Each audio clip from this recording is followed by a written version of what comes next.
The way in which humans are choosing their sexual partners is changing rapidly right now.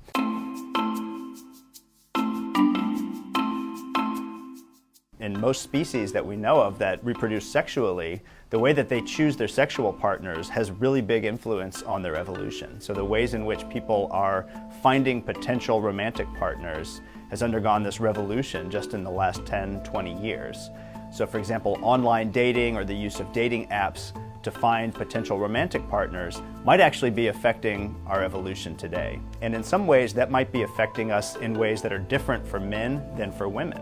And that's because we know that evolution influences traits that have to do with how attractive we are to the opposite sex and how people perceive attraction in members of the opposite sex. So for example, we know that men tend to rely more on visual cues when determining whether they find a member of the opposite sex to be attractive. Women tend to rely on a wider range of cues when evaluating men, including visual cues, but also including things like smell.